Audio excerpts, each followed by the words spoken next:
हरे कृष्ण। राधे राधे बंधुओं। आज आमल की एकादशी है।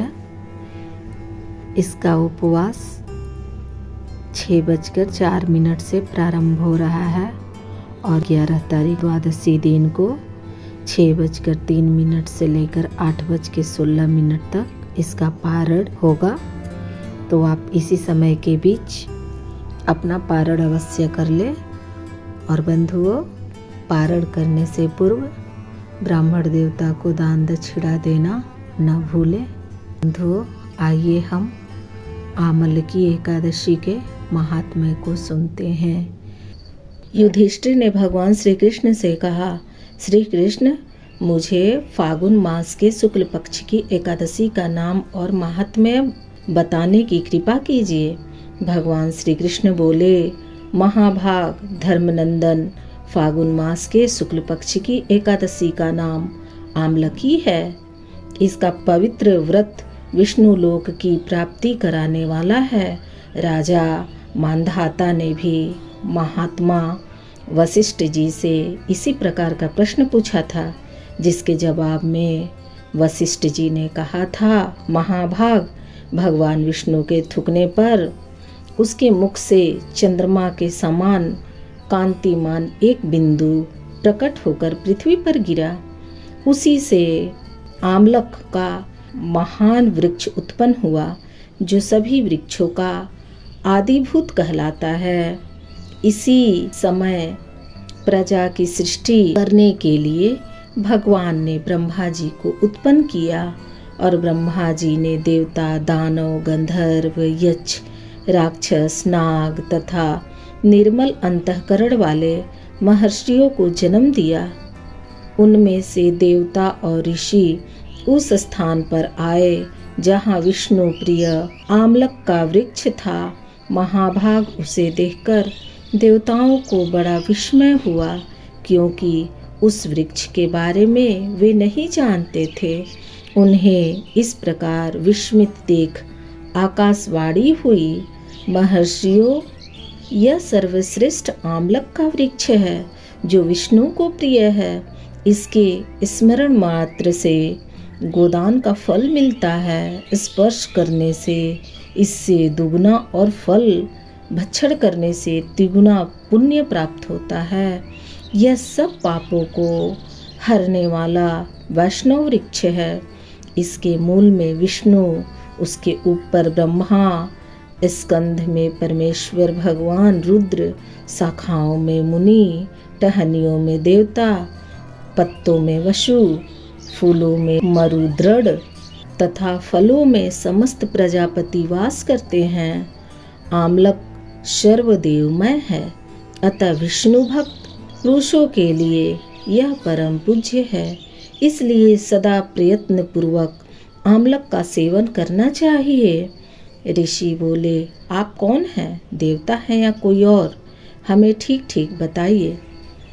पुनः आकाशवाणी हुई, जो संपूर्ण भूतों के कर्ता और समस्त भुवनों के स्पष्टा है, जिन्हें विद्वान पुरुष भी कठिनता से देख पाते हैं, मैं वही सनातन विष्णु हूँ। देवाधिदेव भगवान विष्णु का यह कथन सुनकर वे ऋषिगण भगवान की स्तुति करने लगे। इससे भगवान श्री हरि संतुष्ट हुए और बोले, महर्षियों, तुम्हें कौन सा अभिष्ट वरदान दूं? ऋषि बोले, भगवान, यदि आप संतुष्ट हैं तो हम लोगों के हित के लिए कोई ऐसा व्रत बतलाइए जो स्वर्ग और मोक्ष रूपी फल प्रदान करने वाली हो।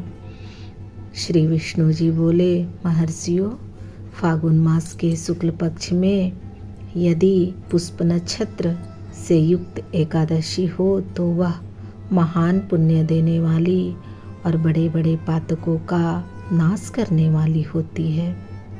इस दिन आंवले के वृक्ष के पास जाकर वहाँ रात्रि में जागरण करना चाहिए।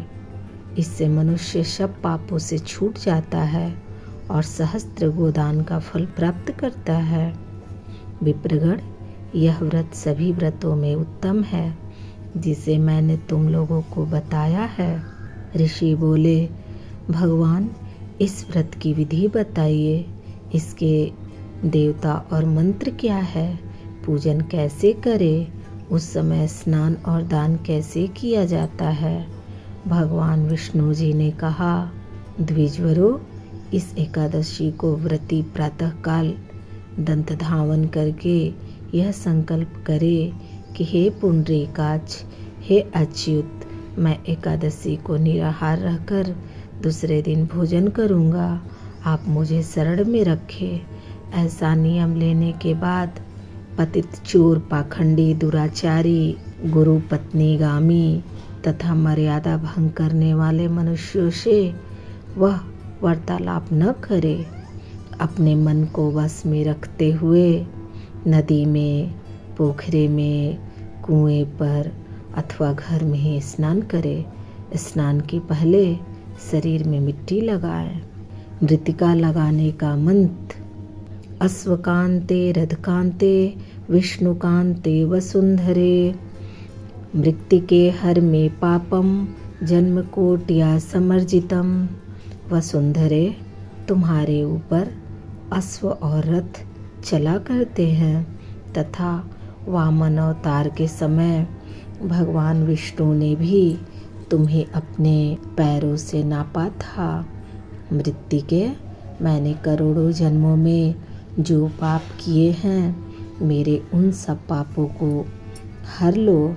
स्नान का मंत्र इस प्रकार है, त्वं माता सर्वभूतानां जीवनं तत्तुरक्षकं, स्वेद ज्योति लिज्जातीनां रसानां पत्तये नमः। स्नातो अहं सर्वतीर्थेषु हदप्रस्वरणेषु च नदीषु देवखातेषु इदं स्नानं तु मे भवेत्। जल की अधिष्ठात्री देवी माता, तुम संपूर्ण भूतों के लिए जीवन हो, वही जीवन जो स्वेदज और उद्दीजत जाति के जीवों का भी रक्षक है। तुम रसों की स्वामिन हो, तुम्हें नमस्कार है। आज मैं संपूर्ण तीर्थों, कुंडों, झरनों, नदियों और देव संबंधी सरोवरों में स्नान कर चुका।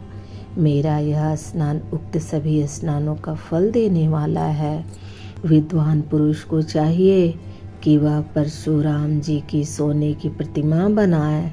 प्रतिमा अपनी शक्ति और धन के अनुसार 1 या आधे माह से सुवर्ण की होनी चाहिए।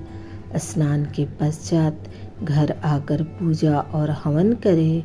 इसके बाद सब प्रकार की सामग्री लेकर आंवले के वृक्ष के पास जाएं। वहाँ वृक्ष के चारों ओर की जमीन झाड़ बुहार लीप पोत कर शुद्ध करे। शुद्ध की हुई भूमि में मंत्र पाठक पूर्वक जल से भरे हुए नवीन कलश की स्थापना करे। कलश में पंचरत्न और दिव्यगंध आदि छोड़ दे। श्वेत चंदन से उसका लेपन करे। उसके कंठ में फूल की माला पहनाए। सब प्रकार के धूप की सुगंध फैलाए।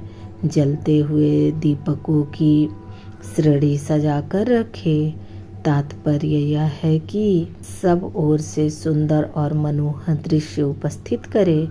पूजा के लिए नवीन छाता, जूता और वस्त्र भी मांग कर रखे।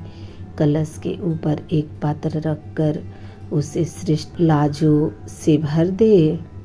फिर उसके ऊपर परशुराम की मूर्ति स्वर्ण के स्थापित करे। तदंतर भक्ति युक्त चित्त से शुद्ध फल के द्वारा देवाधिदेव परशुराम को अर्घ्य प्रदान करे। अर्घ्य का मंत्र इस प्रकार है, नमस्ते देव देवेश जामदमन्य नमोस्तुत ते गृहाणि धर्म में मीमम दत्त मामलक्ष्यायुतम हरे। देव देवेश्वर जन्म दंती नंदन श्री विष्णु स्वरूप परशुराम जी, आपको नमस्कार है, नमस्कार है। आंवले के फल के साथ दिया हुआ मेरा यह अर्घ्य ग्रहण कीजिए। तदंतर भक्ति युक्त चित्त से जागरण करे। नृत्य, संगीत, वाद, धार्मिक उपाख्यान तथा श्री विष्णु संबंधी कथा वार्ता आदि के द्वारा वह रात्रि व्यतीत करे। उसके बाद भगवान विष्णु के नाम लेकर आमलक वृक्ष की परिक्रमा 108 या 28 बार करे। फिर सवेरा होने पर श्री हरि की आरती करे। ब्राह्मण की पूजा करके वहाँ की सब सामग्री उसे निवेदित कर दे। परशुराम जी का कलश, 2 वस्त्र, जूता आदि सभी वस्तुएं दान कर दे और यह भावना करे कि परशुराम जी के स्वरूप में भगवान विष्णु मुझ पर प्रसन्न हो।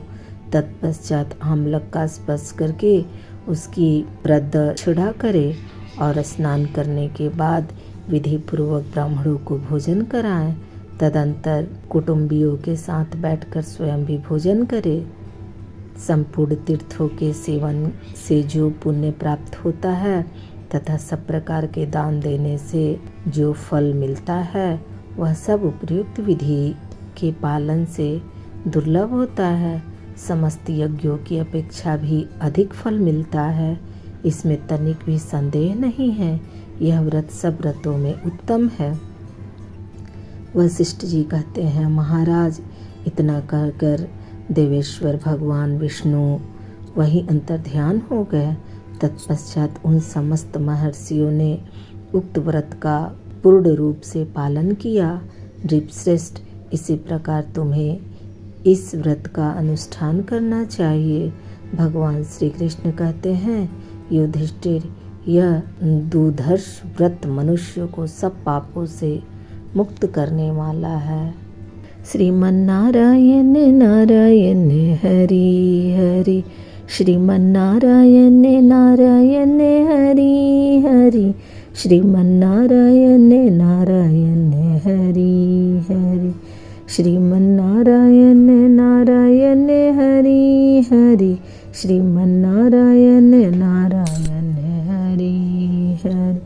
तेरी लीला सबसे न्यारी न्यारी हरि हरि, तेरी लीला सबसे न्यारी न्यारी हरि हरि, श्रीमन्नारायण नारायण हरि हरि।